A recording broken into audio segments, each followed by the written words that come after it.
El pastor Miguel ha estado durante las últimas semanas haciendo un estudio expositivo acerca de la primera carta del apóstol Juan. Y la semana pasada, él en uno de sus puntos, él dijo lo siguiente: la eternidad de Dios nos recuerda de la inmutabilidad de nuestro Dios, lo que hace sus promesas igualmente invariables. Se los leo de nuevo. La eternidad de Dios nos recuerda acerca de la inmutabilidad de nuestro Dios, lo que hace sus promesas igualmente invariables. Lo que nosotros debemos conocer con respecto a las promesas de Dios, a las cuales nosotros muchas veces estamos muy atentos, es descubrir que las promesas de Dios están plenamente identificadas con el carácter de aquel que hace las promesas. En este caso, cuando Dios nos hace una promesa, su promesa no está solamente relacionada con nosotros y nuestras circunstancias, sino que está directamente relacionada con su carácter, con su poder, con su eternidad, con el todo conocimiento que Él tiene de todas nuestras circunstancias, de tal manera que podemos percibir en sus promesas no solamente la oportunidad de ser bendecidos por el Señor, sino la oportunidad de conocer al Señor que da las promesas. Esa es la realidad de descubrir a un Dios que nos habla y que nos promete grandes cosas. Ahora, ya que estamos en este mes de diciembre que está empezando hoy para nosotros en este primer domingo, nosotros sabemos que este es un mes un tanto frívolo, por llamarlo de alguna manera, quizás uno de los meses más materialistas del año, uno de los meses de mayor complacencia personal. Pero al mismo tiempo, este mes, paradójicamente, es el mes de la celebración de la encarnación de nuestro Señor Jesucristo. Aunque nosotros no creemos que esta fecha sea la fecha del nacimiento de nuestro Señor, sin embargo, tradicionalmente y de manera cultural, nosotros hablamos mucho del nacimiento de nuestro Señor. Sin embargo, detrás de la promesa del nacimiento y de la llegada de nuestro Señor Jesucristo hay un gran misterio. Y justamente eso es lo que percibimos en la actualidad, aunque por allí se habla mucho acerca de la venida de Jesús, en realidad es una celebración personal, es una celebración más que todo egoísta y mayormente materialista.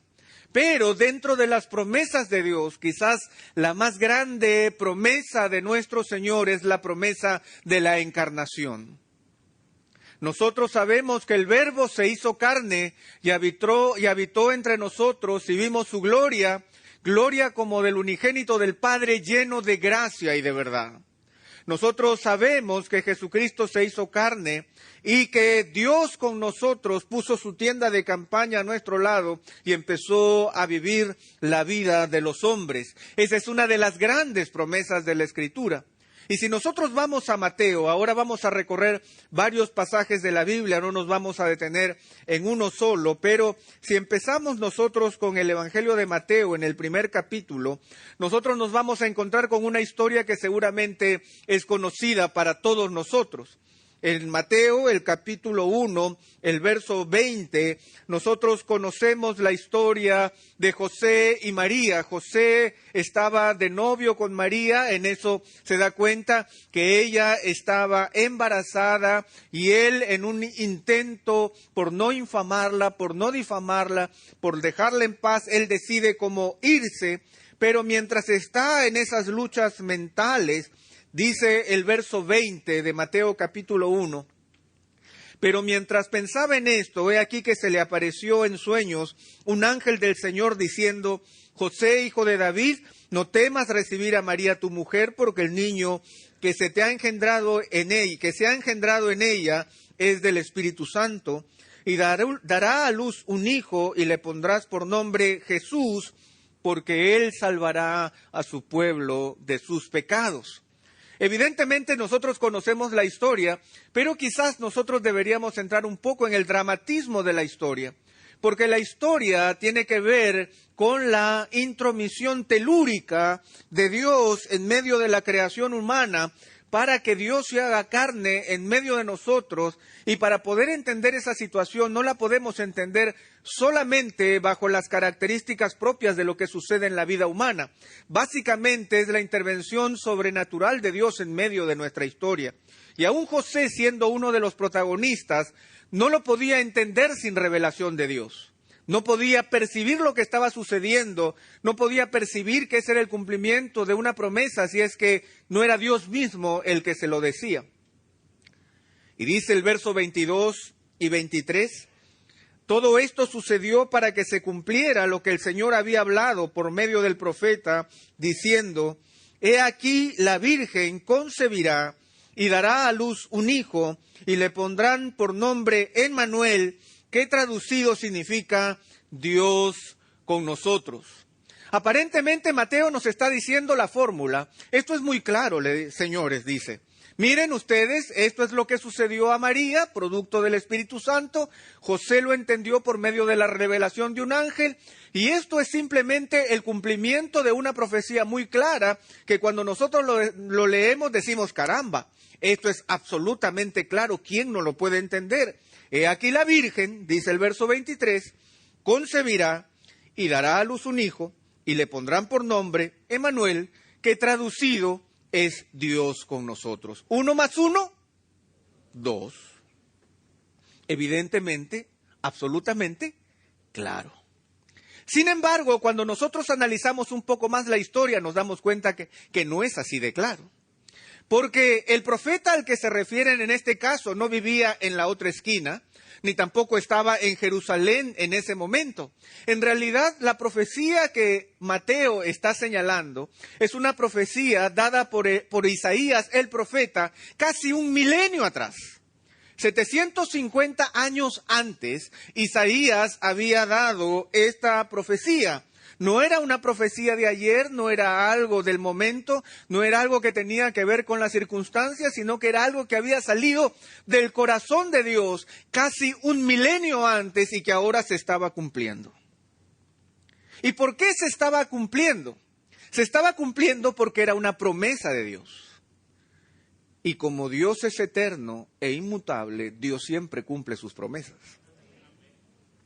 Uno de los pasajes más hermosos del apóstol Pablo está en 2 de Corintios, el capítulo 1, el verso 20. Por favor, acompáñenme en sus Biblias, sean estas Biblias a la antigua o Biblias electrónicas. 2 de Corintios 1, el verso 20, dice, pues tantas como sean las promesas de Dios, en Él todas son sí. Por eso también por medio de Él, amén, para la gloria de Dios por medio de nosotros. Ahora, ¿qué nos está diciendo el apóstol Pablo?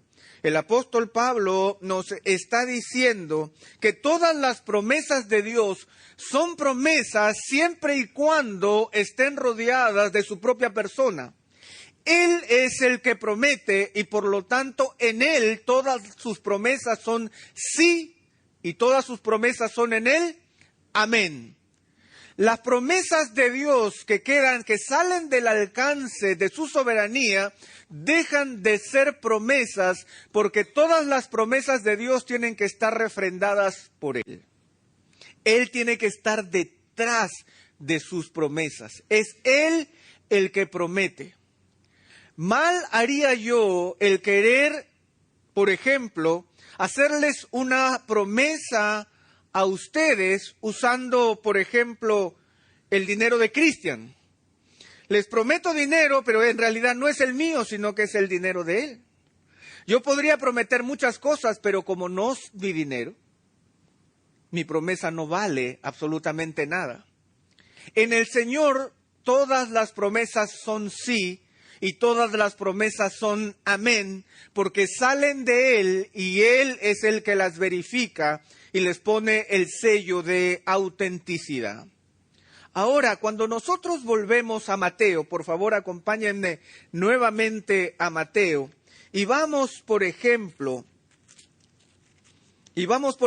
al capítulo 4, nosotros nos encontramos nuevamente con Mateo mostrándonos la realidad de la vida de nuestro Señor Jesucristo, ya no solo encarnándose en medio de la humanidad, sino que ahora empezando su ministerio.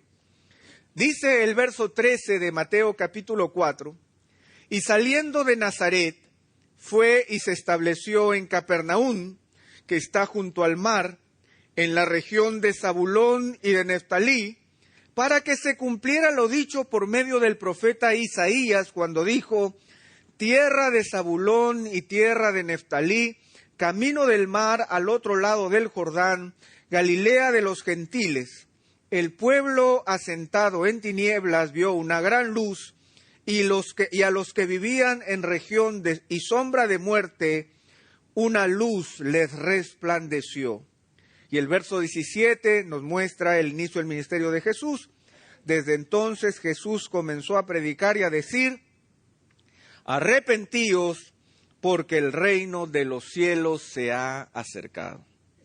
Nuevamente Mateo nos lleva a la historia y nos muestra el inicio del ministerio de Jesús allí en Galilea.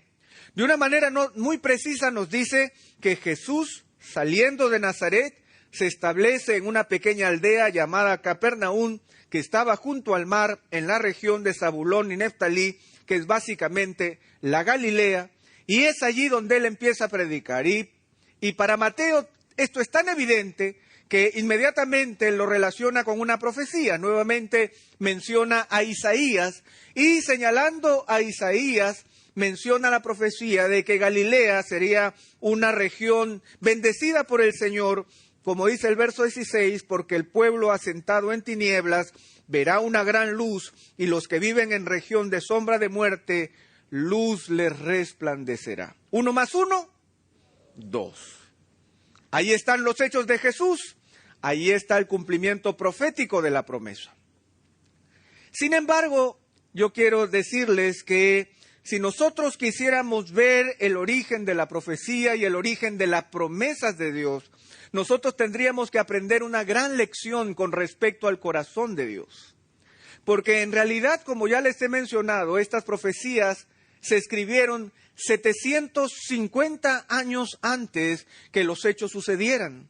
Y por lo tanto, bajo otras circunstancias y bajo otro momento, en momentos en los cuales Dios estableció y estampó su sello sobre una realidad y dijo: yo cumpliré mi promesa.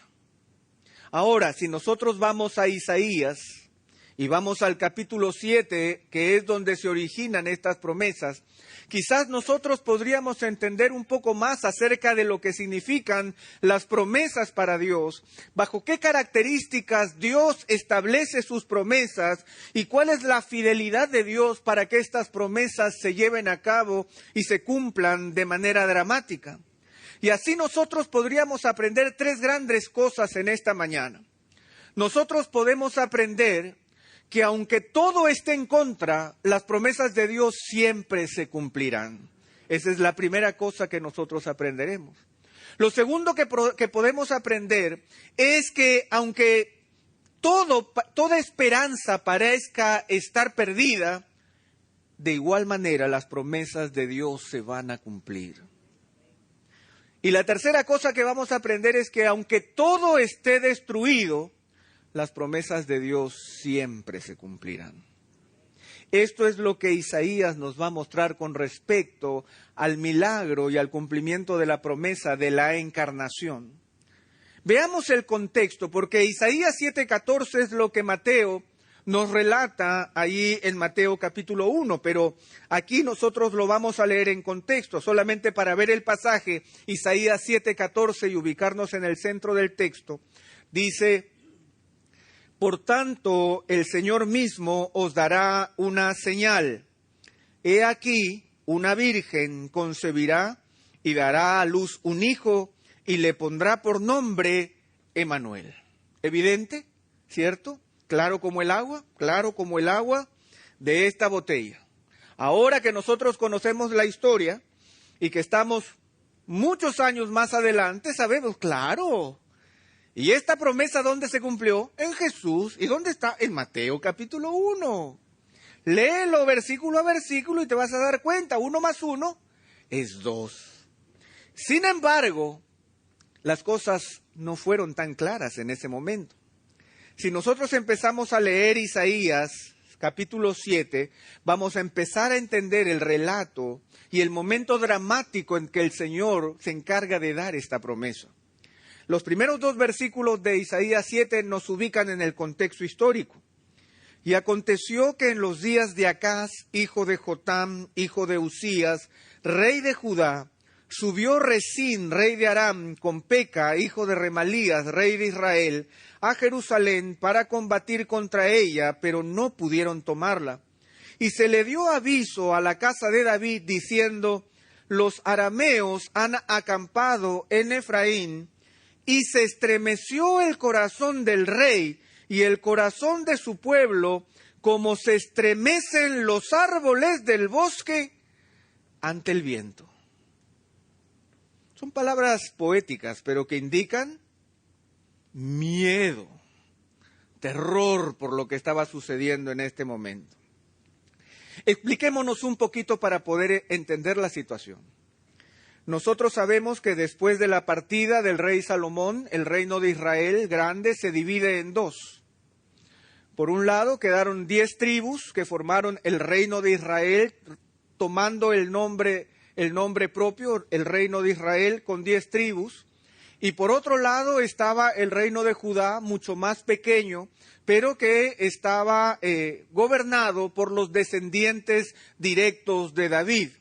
Se conformaron en 2 naciones totalmente distintas.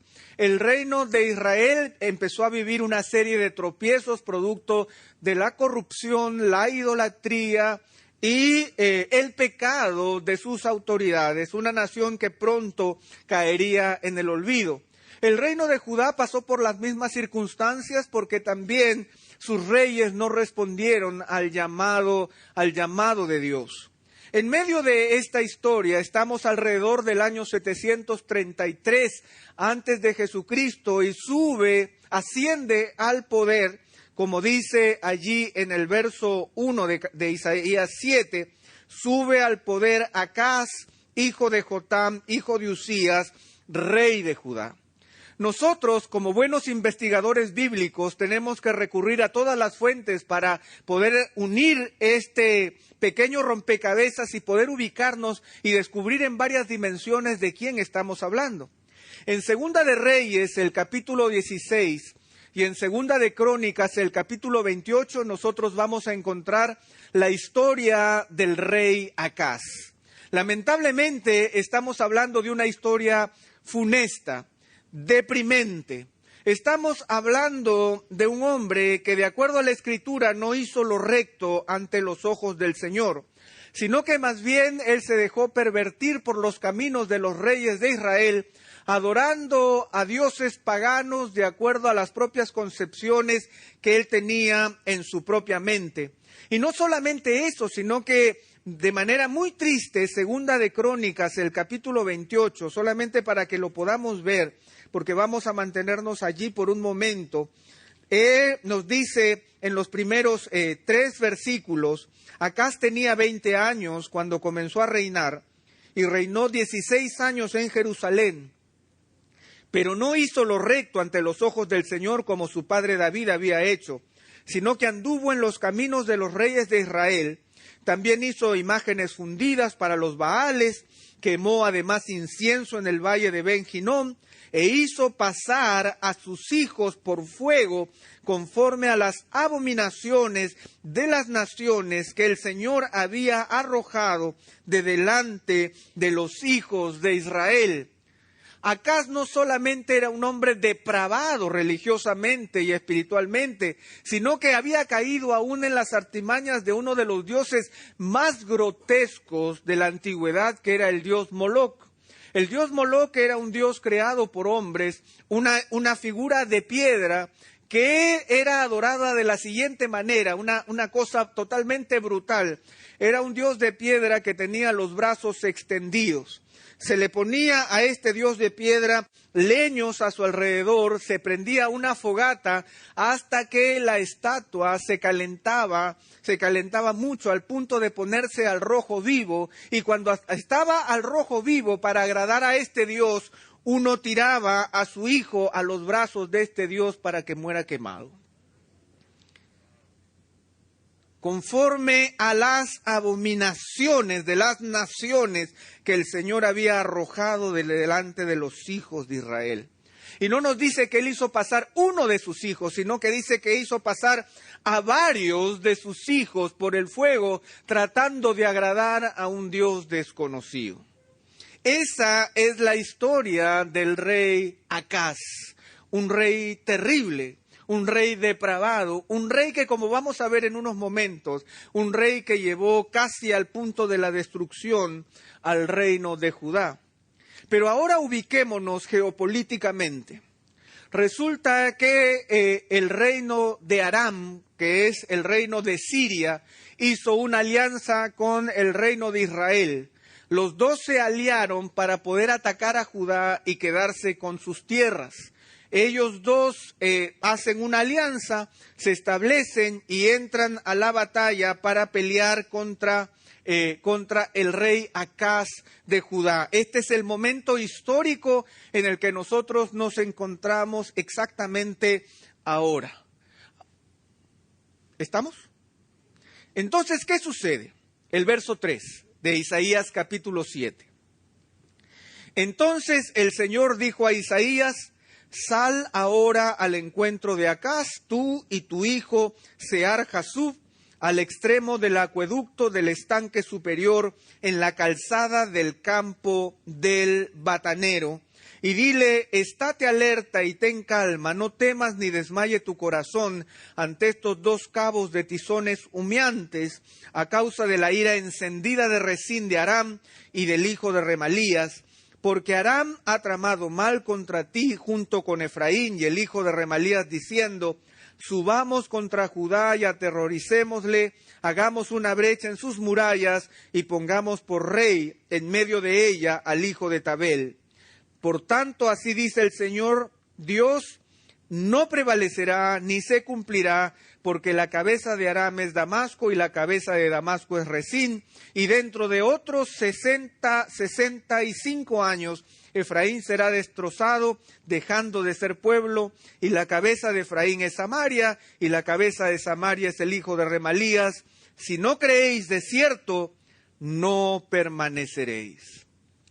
Este rey Acaz pagano estaba en un momento, después de enterarse que los ejércitos enemigos estaban viniendo para atacarlo, dice que él estaba en las fuentes de aguas, como lo leemos ahí. El Señor manda a Isaías a buscar a Acaz y darle un mensaje del Señor ahí al extremo del acueducto del estanque superior, en la calzada del campo del batanero.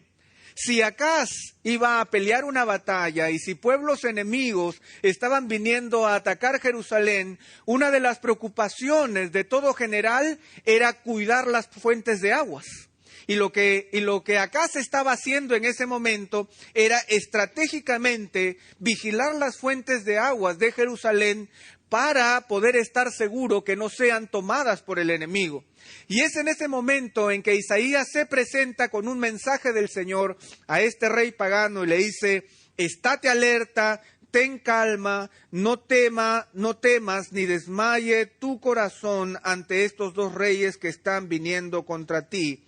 El verso 7 le dice: por tanto, así dice el Señor Dios, no prevalecerá ni se cumplirá. Y el verso 9, el Señor le hace una advertencia: si no crees, de cierto no permanecerás.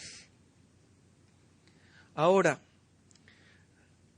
nosotros ya conocimos los antecedentes de Acaz, un hombre que fue capaz de poner en el fuego a sus propios hijos con tal de adorar a dioses extraños, un hombre que estaba completamente apartado del Señor y que la palabra nos muestra que él no responde de ninguna manera al llamado misericordioso de Dios.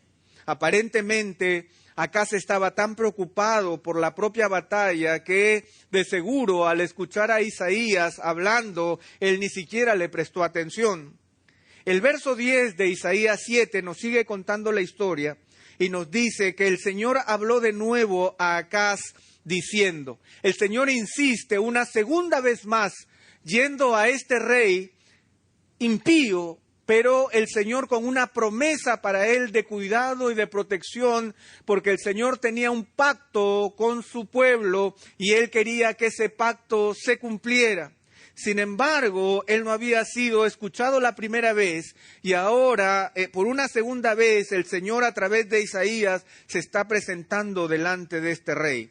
Y a partir del verso 10 al verso 14 nosotros vamos a encontrar el contexto del versículo que Mateo nos señaló hace un momento. El Señor habló de nuevo a Acaz diciendo, pide para ti una señal del Señor tu Dios que sea tan profunda como el Seol o tan alta como el cielo. Pero Acaz respondió, no pediré ni tentaré al Señor. Entonces Isaías dijo, oíd ahora, casa de David, ¿os parece poco cansar a los hombres que también cansaréis a mi Dios? Por tanto, el Señor mismo os dará una señal. He aquí una virgen concebirá y dará a luz un hijo y le pondrá por nombre Emmanuel. ¿Saben qué nos muestra este pasaje? Este pasaje nos muestra que las promesas de Dios no dependen de la actitud de los hombres. Este pasaje nos muestra que las promesas de Dios no dependen si es que nosotros escuchamos o dejamos de escuchar. Las promesas de Dios no dependen de tu calidad como ser humano. Las promesas de Dios no dependen de tu religiosidad. Las promesas de Dios dependen de Dios porque así lo ha decidido, porque Él es soberano. Las promesas de Dios dependen de Dios. Y si Dios quiere darnos una promesa, Él la va a dar, así no la merezcamos. Y verdaderamente no las merecemos. Porque si hay por ahí alguno que está pensando que es mejor que Acaz, mejor les advierto ahora que nosotros no somos mejor que Acaz. Si hay alguno por ahí que piensa, bueno, yo no he ofrecido a mi hijo a Moloc. No a Moloc, pero quizás a otros dioses muy modernos de nuestro tiempo, de seguro que sí. Cuando Dios hace una promesa, la cumple. Así todo esté en contra. Escuchemos o no escuchemos. El Señor cumplirá sus promesas porque sus promesas están relacionadas con su plan eterno. Ahora, aquí yo tengo que hacer una aclaración. A veces nosotros pensamos y tenemos una costumbre muy moderna de usar las promesas de Dios. Las promesas de Dios para aquí, las hacemos en tarjetitas, ¿no es cierto? Hay algunas bonitas que hacen en internet con versículos bíblicos y promesas de aquí, promesas de allá, que Dios te va a cuidar, no temas, que Dios te va a proteger, que Dios te va a prosperar, etcétera, etcétera, etcétera. Pero cuidado, las promesas de Dios solamente son eficaces cuando están dentro del plan de Dios. Y es solamente cuando Dios la promete, no cuando yo la prometo. Porque yo no puedo prometerte las promesas de Dios. Yo no puedo regalarte las promesas de Dios porque son de Él. Y en este caso nosotros descubrimos cómo el Señor de manera misericordiosa 2 veces se acerca a este rey para que escuche y finalmente le hace una tremenda promesa. Por tanto, el Señor mismo os dará una señal. He aquí una virgen concebirá y dará a luz un hijo y le pondrá por nombre Emmanuel, que es Dios con nosotros. ¿Tú te has puesto a pensar alguna vez si es que cuando Dios te hace una promesa, las promesas tienen que ver directamente con tus circunstancias? O a veces Dios nos sorprende diciéndonos cosas que pareciera que no tuvieran ninguna relación con lo que a mí me está pasando. Señor, yo necesito una promesa, pero que tenga que ver con mi cuenta, con mi billetera, Señor, porque mis problemas son con mi billetera. ¿Cómo me vas a salir con una promesa de que la Virgen va a procrear un niño y que le vamos a poner? No tiene sentido. Mira lo que me está sucediendo y prométeme de acuerdo con, Señor. Señor, a mí lo que me falta es una novia o un novio. Señor, a mí lo que me falta es un trabajo, necesito una promesa directa. Pepe, ¿no hay por ahí una promesa bíblica de trabajo con buen sueldo, de gerente para arriba? ¿Por qué me sales con que he aquí la Virgen concebirá y dará a luz un hijo? ¿Qué relación tiene eso con la guerra que acá se está viviendo en ese momento? Pues tiene mucho que ver. ¿Saben por qué? Porque es el plan de Dios. Porque tiene que ver con algo que Dios está viendo y que nosotros somos incapaces de ver. Pero lamentablemente la historia nos cuenta, y si nosotros vamos a Segunda de Crónicas, capítulo 28, nos vamos a dar cuenta que Acaz no oyó el consejo de Dios, no escuchó la promesa, no fue capaz de hacerle a Isaías ninguna pregunta, no se arrepiente de sus pecados. Él vivía del día al día, él vivía de sus propias circunstancias, a él le encantaban los dioses paganos y los dioses cananeos, porque esos dioses de piedra no hacen preguntas, solo responden y hacen promesas. Y la historia nos cuenta, ahí en Segunda de Crónicas, el capítulo 28, dice el verso 5, por lo cual el Señor su Dios lo entregó en manos del rey de los arameos, que lo derrotaron, tomaron de él, Segunda de Crónicas 28, 5, tomaron de él gran número de cautivos y los llevaron a Damasco. Y también él fue entregado en manos del rey de Israel, el cual lo hirió con gran mortandad. Porque Peca, hijo de Remalías, mató en Judá a 120,000 en un día, todos hombres valientes, porque habían abandonado al Señor, Dios de sus padres. Y Sicri, hombre poderoso de Efraín, mató a Maasías, hijo del rey, y a Azricam, mayordomo de la casa, y a Elcana, segundo después del rey.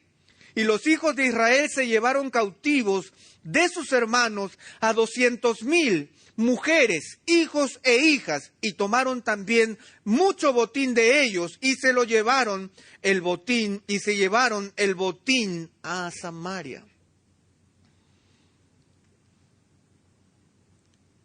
Acaz no escuchó.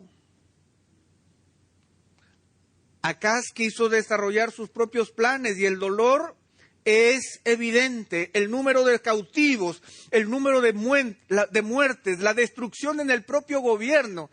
Dice que mataron a Maasías, el hijo del rey, el posible sucesor.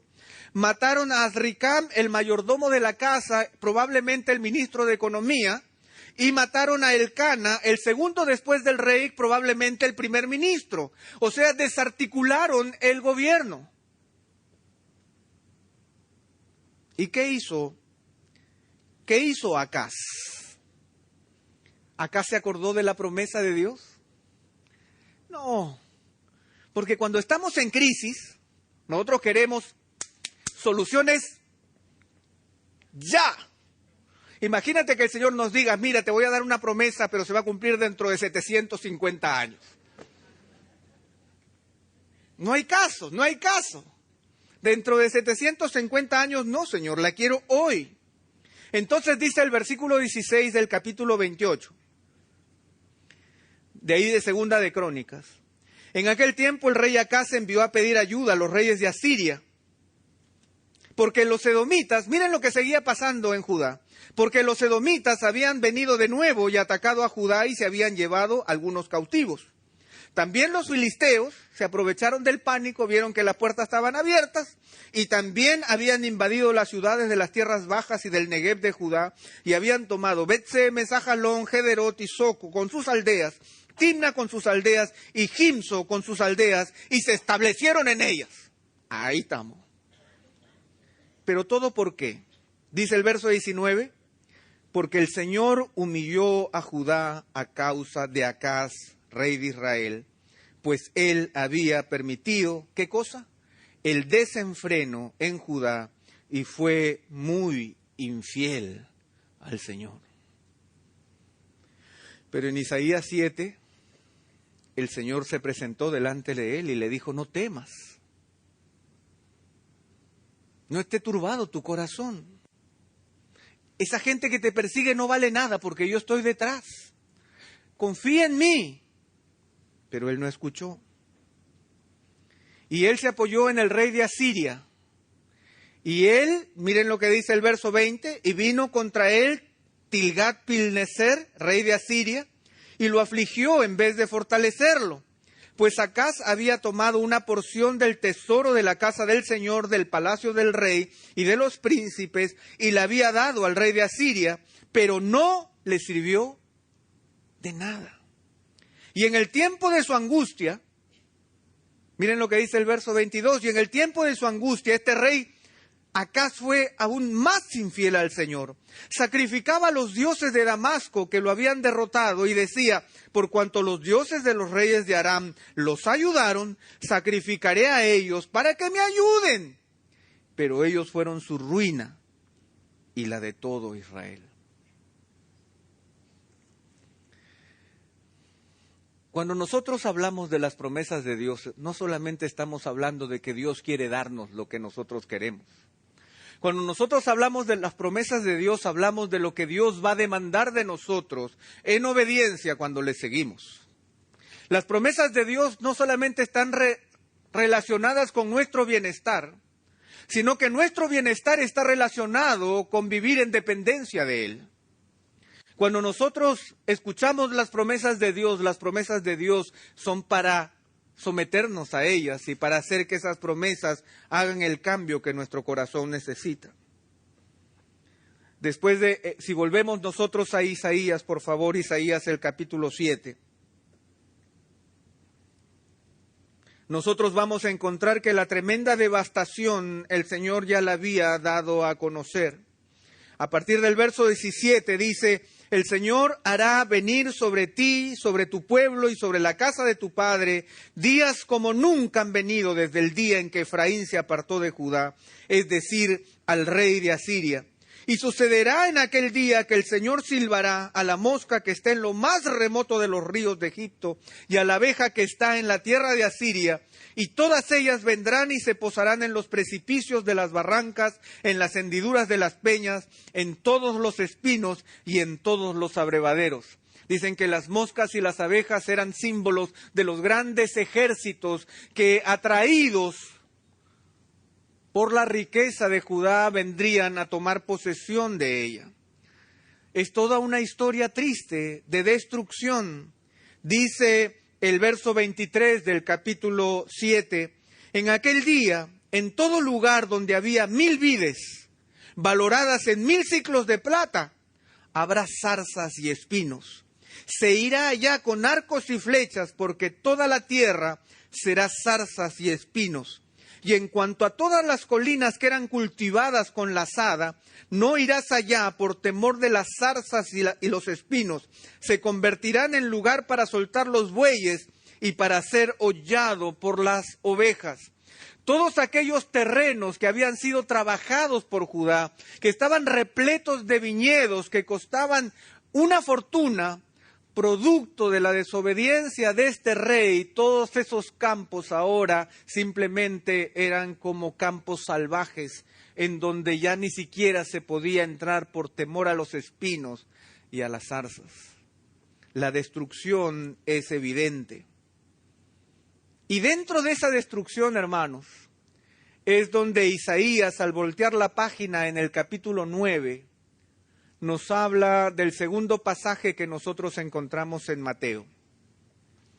En Isaías capítulo 9, los primeros 2 versículos, o 3 versículos, dice, pero no habrá más lobreguez para la que estaba en angustia, como en tiempos pasados él trató con desprecio a la tierra de Zabulón y a la tierra de Neftalí, pero después la hará gloriosa por el camino del mar, al otro lado del Jordán, Galilea de los gentiles. El pueblo que andaba en tinieblas ha visto gran luz. A los que habitaban en tierra de sombra de muerte, la luz ha resplandecido sobre ellos. Multiplicaste la nación, aumentaste su alegría. Se alegran en tu presencia como con la alegría de la cosecha, como se regocijan los hombres cuando se reparten el botín, porque tú quebrarás el yugo de su carga, el báculo de sus hombros y la vara de su opresor, como en la batalla de Madián. Nosotros hemos aprendido que Dios hará promesas aun cuando todo esté en contra. Eso lo hemos visto con Acaz hace un momento. Pero sin embargo, las consecuencias de la vida de Acaz y su falta de liderazgo son evidentes. Judá cayó en una profunda destrucción. Vinieron los arameos y se lo llevaron todo. Luego vino Israel y se lo llevó todo. Los edomitas iban mirando y dijeron, entremos porque aquí hay oportunidad. Y no solamente entraron los edomitas, sino que los filisteos dijeron, llevémonoslo también. Judá estaba completamente destruido. Y detrás de ellos vino el gran rey asirio. Y el gran rey asirio entró con toda su pompa diciendo que iba a salvar a Judá, después de que Judá había sacado el tesoro real, había sacado los tesoros del templo y se los había entregado, pensando que iba a jugar el rey de Asiria a su favor, sin darse cuenta que los reyes solo juegan a su favor. Y los reyes de este mundo no hacen promesas para los demás, sino solo para sí mismos. Maldito el varón que confía en el hombre, dice la palabra de Dios. Y el rey de Asiria entra, y no solamente entra, sino que entra en un profundo proceso de destrucción. Y en Segunda de Reyes, el capítulo 15, en el verso 29, por favor, para que podamos tener una figura completa de las promesas de Dios y cómo es que las promesas de Dios se gestan. En el capítulo 15, el verso 29 de Segunda de Reyes, dice así el Señor. En los días de Peca, rey de Israel, vino Tiglat-Pileser, rey de Asiria, y tomó Hijón, Abel, Bet-Maaca, Janoa, Sedes, Azor, Galad y Galilea, toda la tierra de Neftalí, y se los llevó cautivos a Asiria. Cuando Isaías nos menciona la profecía y la promesa con respecto a la luz que iba a caer sobre Galilea, producto de su liberación, Galilea ya no existía como pueblo. Ya ni siquiera se llamaba Galilea, se le llamaba la provincia de Durú. La provincia de Dor era una provincia asiria y ya ni siquiera vivían galileos allí porque habían sido deportados hacia Asiria. Pero cuando todo parece estar destruido, allí Dios hace sus promesas. Porque cuando Galilea no existía, el Señor la volvió a nombrar en Isaías 9. El pueblo que andaba en tinieblas ha visto gran luz. A los que habitaban en tierra de sombra de muerte, la luz ha resplandecido sobre ellos. Multiplicaste la nación, aumentaste su alegría, se alegran en tu presencia, como con la alegría de la cosecha, cuando se regocijan los hombres, cuando se reparten el botín. Galilea no existía. Pero el Señor llama a las cosas que no son como si fuesen. Y cuando Dios hace una promesa, no importa que todo esté destruido, porque si el Señor lo promete, todo volverá a ser levantado. No importa cuánto haya pasado en nuestra vida y cuán acabados estemos con nuestro propio pecado. Si el Señor hace una promesa con respecto a nuestra restauración, la sangre de Jesús tiene poder para limpiarnos de todo pecado. A veces podríamos pensar, cuando todo estaba en contra, el Señor hizo una promesa, pero todavía es posible cambiar. Pero ¿qué pasa cuando todo está destruido? Cuando ya Galilea ni siquiera existe. Cuando ya ni siquiera se habla el mismo idioma en ese lugar. Cuando ya tienen las ciudades hasta otro nombre. Pues allí, si Dios hace una promesa, la promesa se va a cumplir. Allí, si Dios hace una promesa, la promesa se va a cumplir.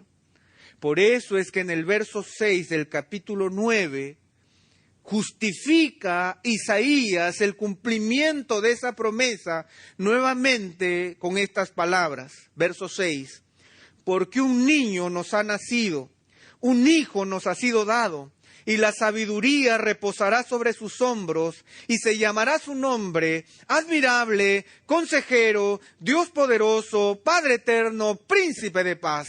El aumento de su soberanía y de la paz no tendrá fin sobre el trono de David y sobre su reino, para afianzarlo y sostenerlo con el derecho y la justicia desde entonces y para siempre. El celo del Señor de los ejércitos hará esto. Cuando Galilea no existía, cuando los asirios estaban presentes, el Señor prometió la llegada del Mesías. El Señor prometió la llegada del Mesías también a nuestra vida cuando estábamos muertos en nuestros delitos y pecados. Cuando nosotros estábamos apartados y separados completamente de Dios, Dios nos hizo una promesa. Y no importa cuán en contra de Dios estábamos, no importa cuán destruida estaba nuestra vida, nosotros podemos dar testimonio que todo aquello que estaba en contra se tornó en bendición y todo aquello que estaba destruido se empezó a edificar porque el Señor Jesús vino a nuestras vidas. Ese es el cumplimiento de las promesas. El Señor cumple sus promesas aunque parezca que todo está en contra. El Señor cumple sus promesas así nos parezca que toda esperanza está perdida. El Señor cumple sus promesas aunque todo esté destruido porque Él es Dios y Él siempre cumple sus promesas porque todas las promesas son en Él sí y en Él amén. Pero lo que nos enseña Isaías y lo que nos enseña la historia es que nosotros tenemos que tener cuidado con el espíritu de Acaz, con el tratar de querer que las promesas de Dios sean conforme a lo que yo espero, o que nosotros descuidemos de estar atentos a aquello que el Señor quiera decirnos. Permítanme terminar con otro pasaje en 2 de Pedro, el capítulo 3. Ahora que hemos visto cómo el Señor, bajo qué circunstancias el Señor plantea sus promesas. El Señor planteó la promesa de la venida de Jesucristo, su Hijo, la encarnación de nuestro Señor. La más grande promesa hecha por el Padre, Él la ofreció en un momento de total destrucción. Y lo hizo para demostrar que no dependen sus promesas ni de las circunstancias, ni de las personas, ni de nuestra religiosidad, sino que todo depende absolutamente de Él. Y así tengan que pasar 1000 años, Él va a cumplir sus promesas. A esos que nos gustan las promesas McDonald's, tenemos que tener cuidado. A veces al Señor le gusta cocinar sus promesas. Y el Señor cumplirá sus promesas, y el Señor cumplirá sus promesas, y el Señor cumplirá sus promesas, sin importar el tiempo que pase, sin importar que todo esté en contra, sin importar que todo se destruya, porque a Él no le importan esas cosas, porque Él es soberano. Él puede cumplir sus promesas bajo cualquier condición. Pero el apóstol Pedro nos advierte en 2 de Pedro, el capítulo 3, los versos 8 y 9 dice: pero amados, no ignoréis esto, que para el Señor un día es como 1000 años, y 1000 años como un día. El Señor no se tarda en cumplir su promesa, según algunos entienden la tardanza, sino que es paciente para con vosotros, no queriendo que nadie perezca, sino que todos vengan al arrepentimiento. Y nosotros encontramos entonces aquí una condición para que el Señor pueda derramar sus promesas en nuestro tiempo, porque ninguno de nosotros tiene 1000 años para esperar. ¿verdad? ¿Quién tiene 1000 años para poder esperar el cumplimiento de las promesas del Señor? Nuestra vida es como un soplo, como la hierba del campo que hoy está y mañana deja de ser. Por lo tanto, si nosotros queremos ver las promesas de Dios cumplidas en nuestro tiempo, tenemos que tener un genuino arrepentimiento. Una genuina búsqueda de quién es nuestro Señor y qué es lo que Él ha venido a hacer. Un genuino descubrimiento de quién es nuestro Dios, porque el Señor no se tarda en cumplir su promesa, según algunos la entienden por tardanza, sino que Él es paciente para con nosotros. O sea que el Señor es paciente para contigo y para conmigo, esperando que yo tenga las condiciones necesarias para que esa promesa sea una bendición y no una maldición en mi vida. Que yo esté listo para recibir aquello que el Señor tiene para entregarme cuando Él derrama sobre mí una promesa. Si el Señor ha derramado una promesa sobre ti, Él la cumplirá. Pero cuidado, el Señor no se tarda en cumplir su promesa, según algunos entienden la tardanza, sino que es paciente para con nosotros, no queriendo que nadie perezca, sino que todos vengan al arrepentimiento. Las promesas de Dios son firmes, las promesas de Dios son majestuosas. Las promesas de Dios son inmutables porque Él es inmutable. Las promesas de Dios son grandiosas porque Él es grandioso. Las promesas que el Señor tiene para con nosotros son inmensas porque Él es inmenso. Pero nosotros debemos estar listos para recibir sus promesas, preparando nuestro corazón en santidad para que el Señor obre en nuestras vidas y nos muestre lo que debemos ser. ¿Qué debemos recordar en esta mañana? Las promesas de Dios se cumplirán, así todo esté en contra. Las promesas de Dios se cumplirán, así todo esté destruido. Las promesas de Dios se cumplirán, así hayamos perdido nosotros la esperanza de que se cumplan. El Señor cumplirá su propósito en mí. Esa es la promesa de la Escritura. Pero si tú estás viviendo en tu vida un momento espiritual en donde estás viendo que las promesas de Dios no están llegando con la rapidez que deberían llegar, no es el retraso de Dios, sino que tiene que ver con tu retraso espiritual. Y tienes que ajustar el reloj de tu corazón al reloj de Dios, para que puedas ser puntual con Él, porque Él no está atrasado, sino que es paciente para contigo, para que tú te ajustes al corazón de Dios y seas un verdadero receptor de sus promesas. Integridad y Sabiduría es una producción que llega hasta ustedes gracias a los aportes de individuos y empresas comprometidos con la defensa de la fe. Para más información, preguntas y comentarios, visite nuestra página de internet www.integridadysabiduría.org. En esta página encontrará información sobre la producción de este y otros recursos que ponemos a su disposición, como también las formas en las que usted puede contribuir con la producción de programas como estos. Les invitamos nuevamente a visitar nuestra página de internet www.integridadysabiduría.org. Será hasta la próxima, cuando nos reencontremos con Integridad y Sabiduría.